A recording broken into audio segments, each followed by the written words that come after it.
जय हिंद दोस्तों, आपका अपने गुरुकुल में स्वागत है। देखिए, आपका अगला हमारा वीडियो है RRB group D 2025 exam science important question. ठीक है, यानी कि आपका जो भी साइंस का क्वेश्चन पूछ रहा है आपके ग्रुप डी के एग्जाम में, वो आपके रिपीटेड क्वेश्चन हम लोग आज देखेंगे। आज हम लोग इसमें लगभग 20 से 25 क्वेश्चन देखेंगे जो कि आपके आने वाली शिफ्ट के लिए बहुत ही इंपॉर्टेंट होगा। तो चलिए बिना देरी के हम लोग शुरू करते हैं। तो हमारा देखिए पहला जो क्वेश्चन है, इसमें CaO और H2O के बीच होने वाली अभिक्रिया किस प्रकार की अभिक्रिया है। आपका केमिस्ट्री का क्वेश्चन है। तो देखिए आपका पहले रिएक्शन देखिए, CaO प्लस H2O आपका हो जाएगा क्या, CaOH का ट्वाइस प्लस हीट, यानी कि ये आपका दोनों मिल गया तो आपका संयोग हो गया और आपके बाद हीट निकल गया। तो अपघटन अभिक्रिया, विस्थापन अभिक्रिया, द्विविस्थापन अभिक्रिया या संयोजन अभिक्रिया। तो करेक्ट आंसर क्या हो जाएगा, संयोजन अभिक्रिया। तो देखिए संयोजन अभिक्रिया में क्या होता है, ऊष्मा निकलता है और अपघटन अभिक्रिया में क्या होता है कि ऊष्मा को अवशोषित करता है। ठीक है, तो अब देखिए अगला सवाल है, जे थॉमसन ने किसकी खोज की थी, प्रोटॉन, न्यूट्रॉन, नाभिक या इलेक्ट्रॉन। तो जे थॉमसन ने इलेक्ट्रॉन की खोज की थी। ठीक है, तो अब देखिए अगला सवाल है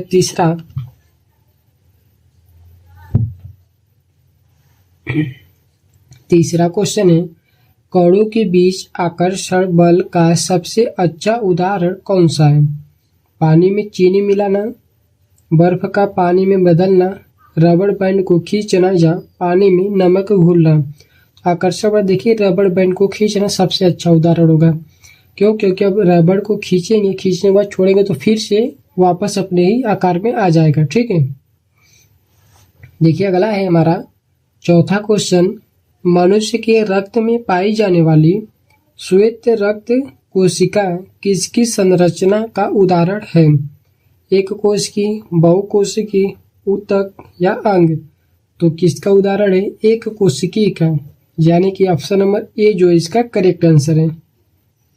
देखिए अगला सवाल है 5 नंबर, वह प्रक्रिया जिसमें पिघली धातु नोजल के द्वारा जल की वाष्प या वायु में बाधित की जाती है खालिस्तान कहलाती है। विद्युत अपघटन, परमाणुवीकरण, गुलिकायन या अपचयन। तो इसका करेक्ट आंसर होगा परमाणुवीकरण। ठीक है, ऑप्शन नंबर बी जो होगा इसका करेक्ट आंसर होगा। देखिए अगला है, संवहनी पौधों में पानी किससे ऊपर होता है। Phloem, tissue, meristem, parenchyma, xylem. तो इसका देखिए पानी को ले जाने के लिए जाइलम होता है और भोजन को ले जाने के लिए फ्लोएम होता है। तो आपका ऑप्शन नंबर डी जो होगा जाइलम इसका करेक्ट आंसर होगा। देखिए 7वां सवाल, किसी ईंधन के 1 किलोग्राम के पूर्ण दहन से प्राप्त ऊष्मा ऊर्जा की मात्रा क्या कहलाती है। दहनांक, ज्वलांक, ऊष्मीयमान या तापीय चालकता। तो क्या होता है, ऊष्मीयमान कहलाएगा, यानी कि ऑप्शन नंबर सी जो होगा इसका करेक्ट आंसर होगा ऊष्मीयमान। देखिए 8वां सवाल है आपका, कार्य करते समय खालिस्तान के प्रभाव के कारण मशीन का कार्य आउटपुट इनपुट से कम होता है। भार, वेग, प्रयत्न या घर्षण। तो घर्षण के कारण मशीन का जो कार्य होता है वह कार्य का आउटपुट जो होता है वह इनपुट से हमेशा कम होता है। ठीक है, तो अब देखिए अगला है 9 नंबर सवाल हमारा, निम्न में से किन 2 भौतिक राशियों की इकाई एक ही है। दाब और बल, दाब का मात्रक पास्कल, बल का मात्रक न्यूटन। बल और उत्प्रेक्ष बल ये आपका करेक्ट हो जाएगा। ठीक है,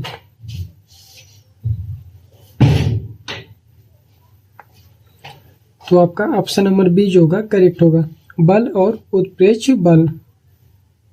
देखिए 10वां सवाल है, कौन सी जोड़ी सुमेलित नहीं है। मैग्नीशियम हाइड्रोक्साइड MgOH2, सल्फ्यूरिक अम्ल H2SO4 ये तो सही है। अमोनियम हाइड्रोक्साइड NH4OH ये भी सही है। नाइट्रिक अम्ल HNO3 ये भी सही है। ये आपका गलत है। ठीक है, इसका क्या होता है फार्मूला, ये आपका हो जाएगा mg, यहाँ पे कोष्टक रहेगा OH का ट्वाइस रहेगा। ठीक है, तो ये आपका क्या होगा, गलत होगा। अगला देखिए 11 नंबर, निम्नलिखित में से कौन एक ठोस की विशेषता नहीं है? उच्च संपीड़न, उच्च घनत्व, नियमित आकार, उच्च कठोरता। कठोरता भी अधिक होता है, घनत्व भी अधिक होता है और नियमित आकार होता है, ये तो सही है। तो उच्च संपीड़न ये आपका कठोर का यानी कि ठोस का ये विशेषता नहीं है। ठीक है, तो ये आपका क्या होगा, गलत हो जाएगा। अब देखिए हमारा अगला सवाल है 12 नंबर,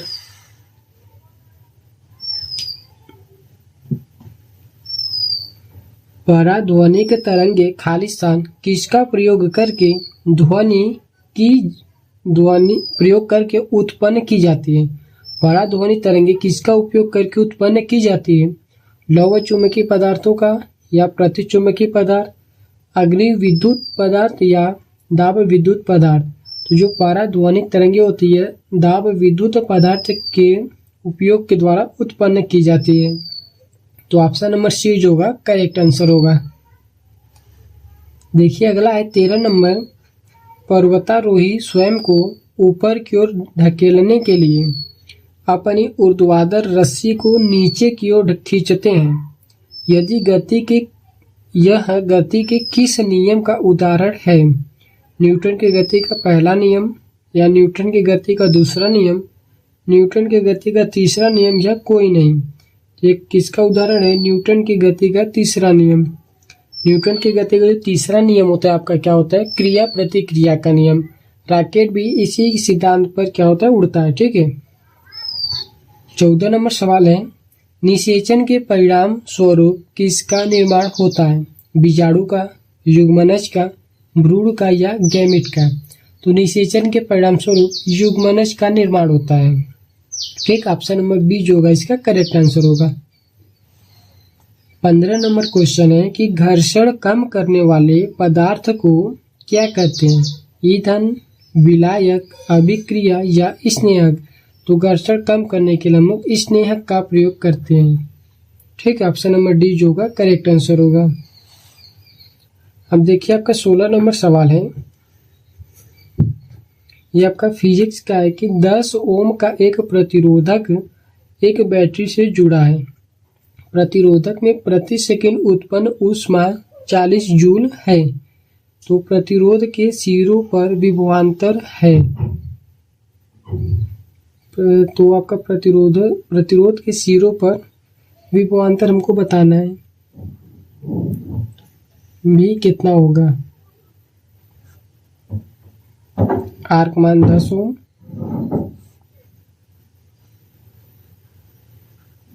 एच का मान 40 जूल है, उष्मा हीट। ठीक है, प्रति सेकेंड यानी कि टी का मान क्या हो जाएगा? 1 सेकेंड।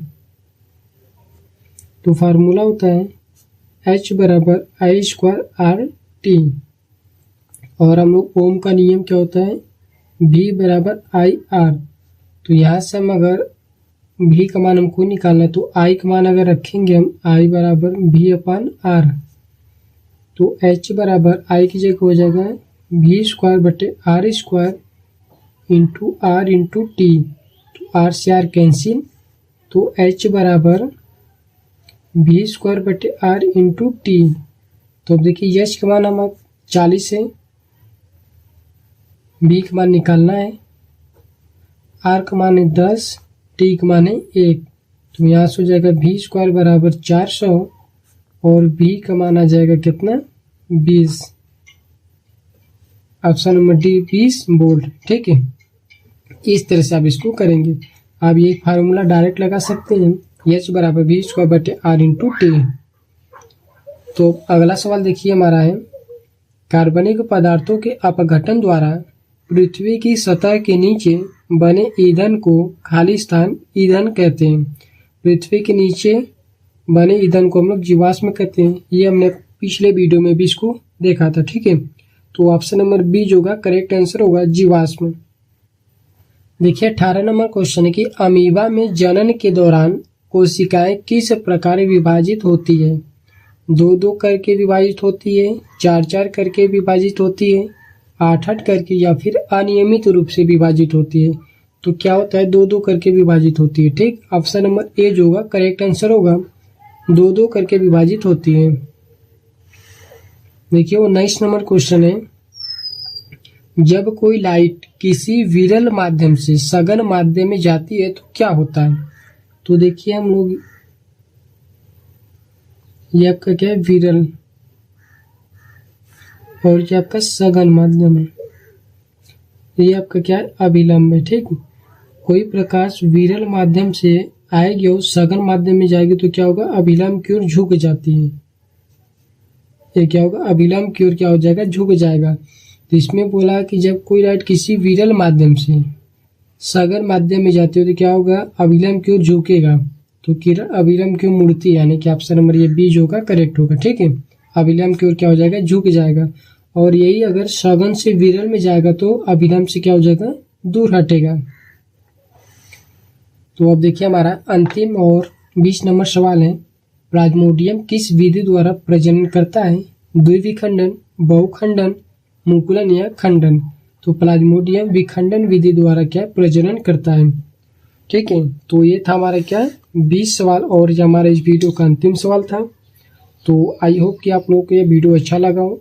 वीडियो पसंद आए तो हमारे वीडियो को लाइक करें, चैनल को आप सब्सक्राइब करें और अपने दोस्तों को भी ये वीडियो शेयर करें जो भी ग्रुप डी के एग्जाम देने वाले हैं। ठीक है, आपका ये जो भी 20 क्वेश्चन था आपके रेलवे ग्रुप डी एग्जाम में अभी पूछ रहे हैं, यानी कि आपके अभी भी रिपीट हो रहे क्वेश्चन, वही हमने आपको पढ़ाया है। तो आप लोगों को अच्छा लगा हो तो प्लीज़ आप अपने यहाँ कमेंट भी कर सकते हैं। तो हम लोग मिलते हैं अपने अगले वीडियो में फिर 20 या 25 क्वेश्चन के साथ, जो कि आपकी परीक्षा की दृष्टि से बहुत ही इम्पोर्टेंट होगा। Thank you.